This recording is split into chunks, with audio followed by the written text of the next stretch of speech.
Oh, howdy all, grab yourself a drink, it is time for some PathOfExile discussion. Grinding Gear Games today announced patch 3.21.0c. This is going to be released very soon. It may actually be released by the time you're watching this video, although it was not released at the time I started recording it. For those of you playing on console, there will be a bit of a delay on this patch, but it should be fairly soon. This is going to have some updates to the Crucible UI that are long overdue. It's also going to have some bug fixes and some changes to the Crucible mod pool that are mostly aimed at removing some of the options that effectively destroy items. One thing that's very important to say is not being changed here is what people have been referring to as the money printer in this league.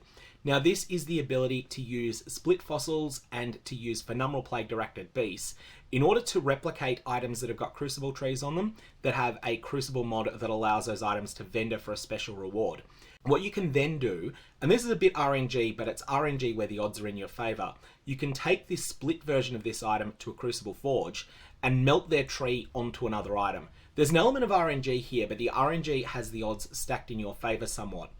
Essentially, this ends up being a quite convoluted way to destroy phenomenal plague directeds and fractured fossils, and to receive in exchange for that a number of either divine orbs or specific unique items. Now this is entirely legal. GGG have confirmed that there is absolutely no problem with players doing this. This is an intended behavior, and that it effectively is going to be constrained by the supply of phenomenal plague directeds and the supply of fractured fossils. This means that delving and also doing Einhar missions are both going to be more lucrative than usual in this league. If you like those mechanics, this is going to be really good for you. It's also going to have a big impact on the prices of divine orbs throughout the league, as well as the prices of certain unique items like Soul Taker, Aegis Aurora, and many more. I think we're going to have a quite unprecedented league economy, and one in which Metamods will be much more accessible than they've been in any league since Heist League.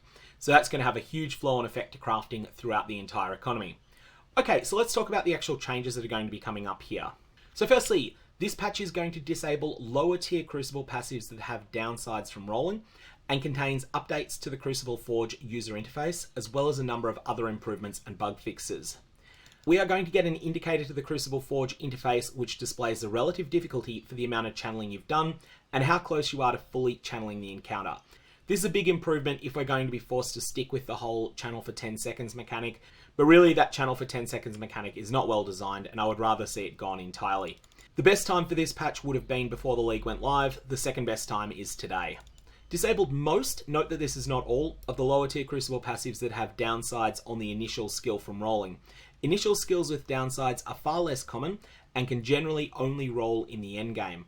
When an initial skill does come with a downside, the upside should outweigh the downside. So this is a response to some items having mods like you cannot inflict elemental ailments in exchange for a boost to elemental damage. This is fine for some builds, but for other builds it's absolutely disastrous, and it means that because you can't allocate that first point on the Crucible tree without ruining the item, you therefore can't use the Crucible mechanics with that item at all unless you were to do a tree merge onto it.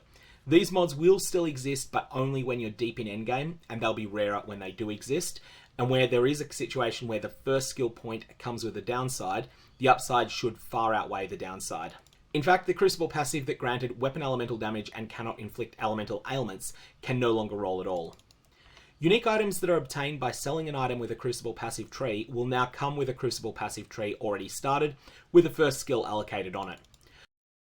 And then there's a slight visual update for the Crucible passive tree that causes totems to explode on death. I think this one's very, very niche. It does look like it could be a little bit of fun, but I think it's fun at the expense of being good, rather than something that's particularly strong. The numbers on it look pretty good, but they just don't look overwhelming enough to justify the investment that's involved in rolling that thing. I think the only situation which I could see myself using this is if I just happened to have this on an item's Crucible tree when the rest of the item was already perfect for my build, and then in that situation I'd be looking to make Decoy Totem a part of my build so that I could take advantage of this mod. This is a major bug fix. The caster passive skill mastery that provides a chance to open nearby chests when you cast a spell no longer opens curio displays in Heist.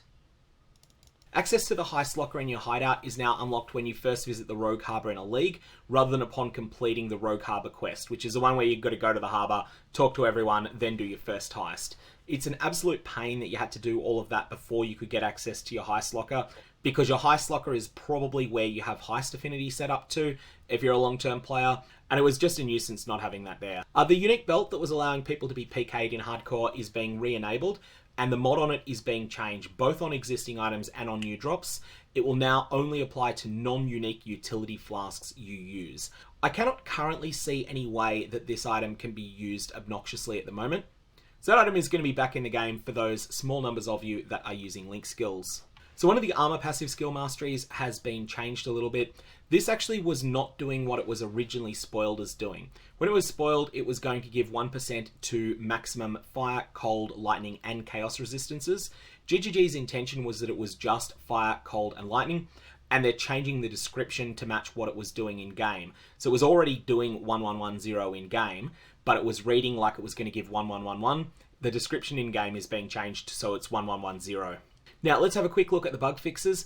There's a number of bug fixes to Crucible passives that allow an item to vendor for something special. Now, the main one here is that if you have an item that allows you to vendor it in exchange for a unique item of the same base type, this is now going to work. You're not going to sometimes wind up getting a rare item like I did yesterday with an Aegis Aurora that ended up just being a rare champion kite shield instead. So that bug is fixed. That's the first one. The second one is much less important and just relates to things like the Chaos recipe or the Regal recipe or various Chance Orb recipes. When you are doing those, and at least one of the items that's an input into that recipe has one of these Crucible special vendor recipes. So these are all being fixed. The first change is the important one. The second one is extremely unimportant. There's a number of really small Crucible bugs here that won't affect very many people. Here we have the big one. This is the Juggernaut situation. So Juggernauts had a serious bug introduced in 3.21. This is being fixed here. This is causing the Juggernaut stat that says armor from equipped body armor is doubled to instead be 100% increased. It was always meant to be 100% more. It is now going to be back to 100% more. So if you're using Brass Dome, you will now get all of the armor you're meant to have, rather than only getting about 7/12 of the armor that you were meant to have. There were bugs with Vaal Domination and Phantasmal Lightning Tendrils that are being fixed. Both skills were less effective than intended. They're now being raised to their intended effect. And that's the main things that are being changed in this patch. So 3.21.0b was the nerfs to Crucible monsters. 3.21.0c are a lot of the quality of life fixes and some of the most serious of those bug fixes. That's all we got for today. May your Vaal orbs have interesting results, and I will see you around.